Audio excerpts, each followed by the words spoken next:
We'll come on to Ruud Van Nistelrooy maybe in a little while. But obviously, everything that's happening at Manchester United at the moment is viewed through the prism of the arrival of Ruben Amorim.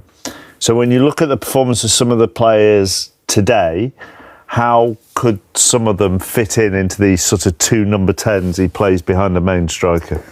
Well, it's going to be a big change, a big culture shock, really, particularly for the wingers. I mean, Erik ten Hag obviously played with a lot of width, and now Man United will be playing a lot narrower. But Bruno Fernandes has never really shined in this position. He's very comfortable.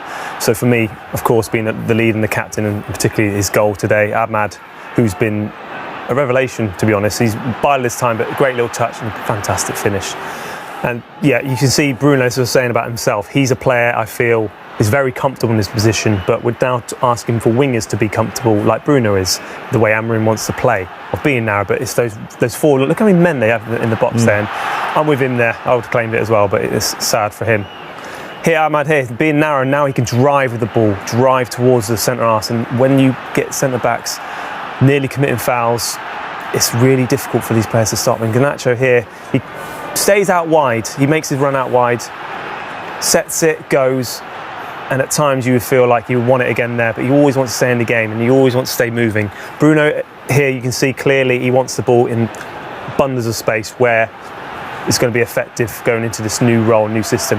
Garnacho, staying on the move, makes the run, and for me this is an incredible finish. But I really want to see someone who scores a goal like that celebrate, and like Bruno says there, don't let the one sort of fan disrupt a celebration, because for me that's goals like that don't come often. So for me, please celebrate, enjoy it. As a wide player, how difficult is that transition from sort of wide as part of a front three or four or whatever it is to then being sort of narrower as part of a front three? Yeah, so I had an interesting experience when I was at Southampton. I was asked to do a role that I wasn't quite comfortable doing, or took away my strengths, should we just say. And that was as that sort of as a number 10, a narrow 10, and the system was brilliant, but for me as a player, it took away all my strengths, what I was good at. Now I have to play in a sort of certain role, and this is why I'm saying about taking certain strengths away from players, it's going to really hinder teams. But I'd probably say, looking at Man United's structure of their team, Mount and maybe Sancho are probably perfect examples that could challenge that 10 as well when they're fit. And of course, being at the club, Sancho is at Chelsea. That's not going to help. I found it quite interesting and very difficult at times to be in that position when back against the goal, because that wasn't my strength. I like to be out wide when I can come onto the ball and commit defenders. So, yeah, these players, particularly Rashford, is going to have to adapt in that role. Manchester United's midfield has at times this season been all over the place. Huge gaps. Teams have been able to run through them. That has changed under Ruud Van Nistelrooy, hasn't it? Yeah, it's been a small tactical tweak of just not allowing the game to be so expansive. Under Erik ten Hag, it was, we're going to be really wide, we're going to keep the ball, but they kept losing the ball. They had really high width. But as you can see here, the two, Ugarte and Casemiro, playing together, looking after each other, right in the middle of the pitch. I think that's really important. But just look, they're never too far away from each other. So when one makes a mistake, don't worry, the second one's there to help him out. And they worked as a partnership, and they really were just closer. Look, when you see it in weeks gone past, they were 30, 40 metres away from each other. Now, look, they're playing little passes with each other, controlling. This is what Casemiro brings, this is what Ugarte brings to your team. There's a reason they were at the clubs they were at before, but this is the best one for me. Look where Ugarte is. How many times have you saw a Man United midfielder actually going out to press somebody? Very rarely. They're always chasing back, and it's not their strength. But then he has the quality, the know-how and the nous to go, right, we don't have to go and get after Leicester now. We'll just keep the ball.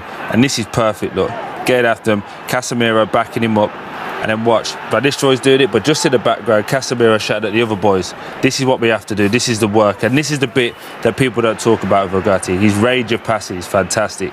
Under pressure, on his weak foot, sets him away on a counter-attack. It was an excellent performance for the two in midfield, and Ruud Van Nistelrooy should take a lot of credit in the way he's tactically tweaked it. But you can see here with the stats, Casemiro was second on all of these, by the way. So Ugarte and Casemiro, excellent. Do you think Van Nistelrooy's tactical tweaks have been done to help Amorim's arrival?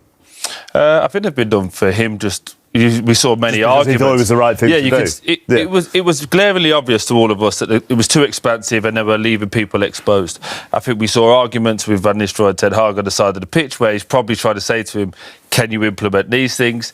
And now he's got his opportunity to do it. He's done it, and fair play to him. Fair play to him. That's what it's all about. He has sort of, look, there's a long way to go for Manchester United, but I suppose he has sort of set a little bit of a platform now, a base for Amorim. He has changed. He sort of changed the atmosphere around the place in those 4 games. He's created a good atmosphere, and he's created a winning mentality now where the players feel good about themselves. Got a new manager. They're going to run harder. Of course they are, with a new manager and press.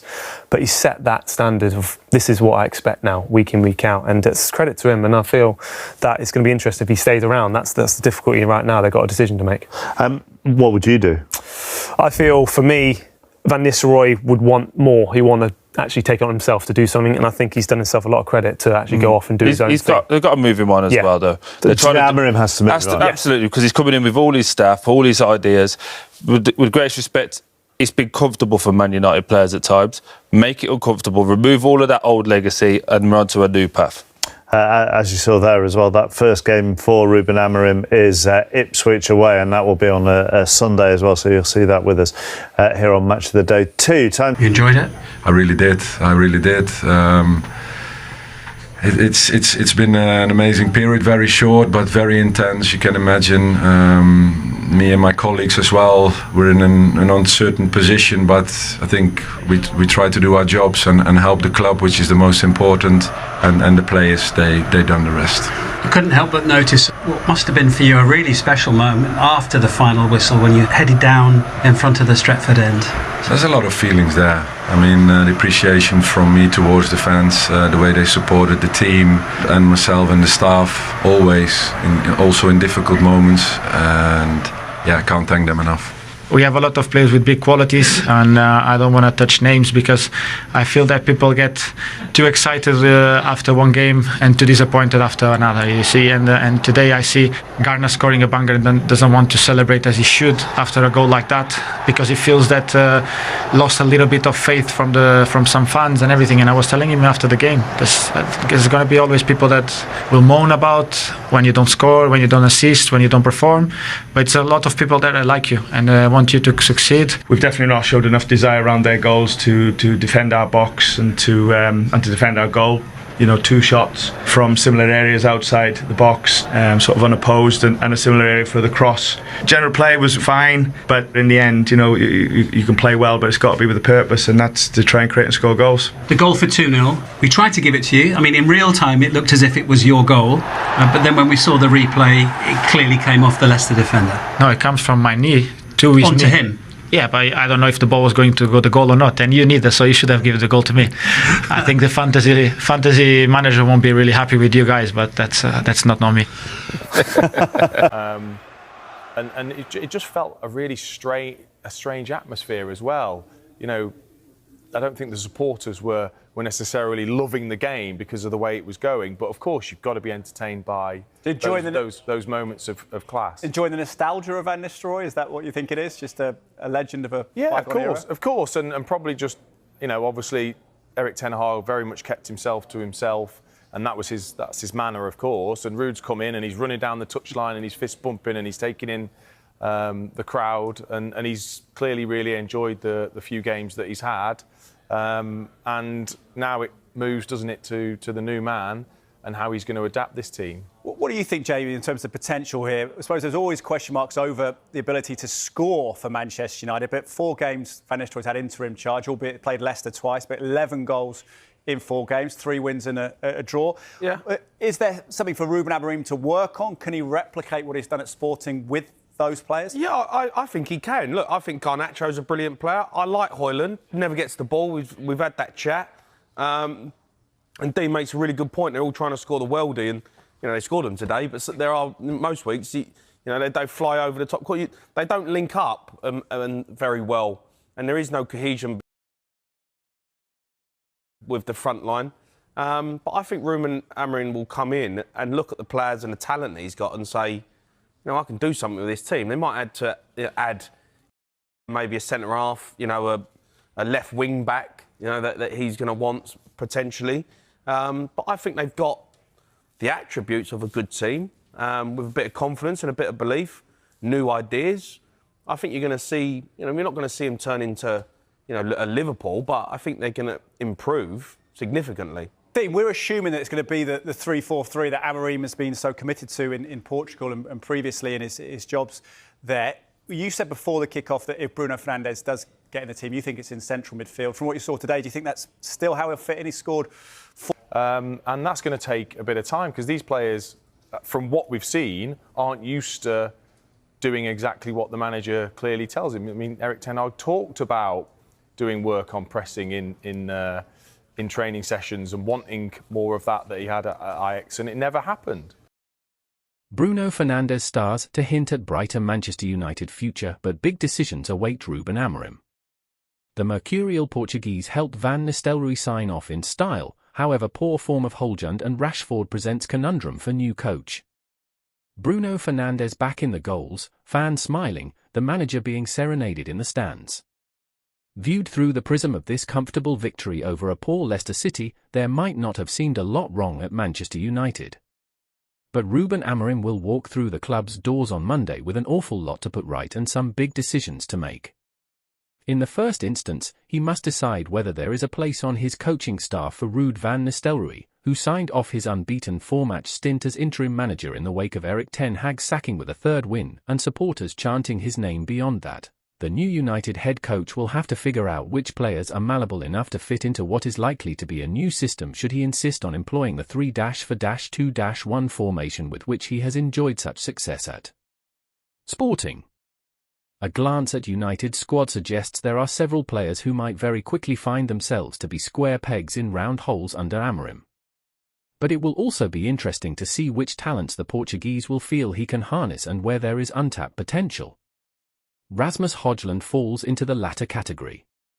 For all the joy United had against Leicester, this was another difficult afternoon for the young Denmark striker, whose body language was that of a player in desperate need of a spark and direction. He will certainly hope Amorim can do for him what he has for his fellow Scandinavian Victor Gyökeres at Sporting. United will need him to. And then there is Fernandes, a player who enthralls and exasperates in equal measure and who has rediscovered his scoring touch just in time for the arrival of his compatriot at Old Trafford. United's captain was presented with a framed shirt before kick-off by co-owner Sir Jim Ratcliffe to mark his 250th appearance for the club, and followed that up with a match-winning turn against a Leicester side that are in a spot of bother at the moment. It was a reminder that, for all his faults, Fernandes is still United's most influential player, even if Ten Hag might be wondering where that player disappeared to during his final months in charge. Fernandes' goal here was his 4th in as many games for Van Nistelrooy, whereas he had failed to score in his last 17 matches under Ten Hag, which prompted an apology from the midfielder that was derided as too little, too late by Roy Keane last week. In a team that routinely found goals hard to come by under Ten Hag, Amorim will want to find a way to best balance Fernandes' creativity and goal threat against the tactical indiscipline and reckless distribution that inevitably comes with him. Amorim, for example, is unlikely to appreciate Fernandes dropping almost onto his centre-halves and turning the ball over with a needless 20-yard pass in the 56th minute that was speared straight to Abdul Fatawu. Such cheap transitions have been one of the many troubling features of this United side. Equally, Amorim will wonder how many others in his squad could have fashioned United's first goal, exchanging a quick 1-2 with Amad Diallo out of nothing after a throw-in before curling a lovely finish into the far corner. Fernandes was also in the thick of it for United's second goal, missing his header from Nasser Mazraoui's fine cross, but watching the ball brush his thigh and bounce in off the hapless Victor Christensen, who had a day to forget. And who was it in space, arms up and screaming at Christian Eriksen for the ball in the 82nd minute? Why Fernandes, of course, the midfielder driving at goal and teeing up Alejandro Garnacho to cut inside and bend one into the top corner. Successive United managers have found that you have to take the rough with the smooth with Fernandes, but if Amorim can curb the 30-year-old's worst impulses while channeling his attacking instincts, the team will benefit for it. Who else in the team can do what Fernandes does, after all? Mason Mount? He would have to be fit and available to stand a chance, and even then the jury is out. Marcus Rashford as an inside forward? The England striker lasted 57 minutes before being subbed for Garnacho after another frustrating display. Joshua Zirkzee?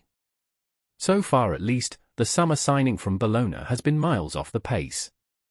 Motd has enjoyed a new lease of life under Van Nistelrooy, and Amorim may appreciate his technical quality and ability in tight spaces. The Ivorian and Fernandes were certainly on the same wavelength against Leicester, who gave away possession too often and looked short of confidence and ideas.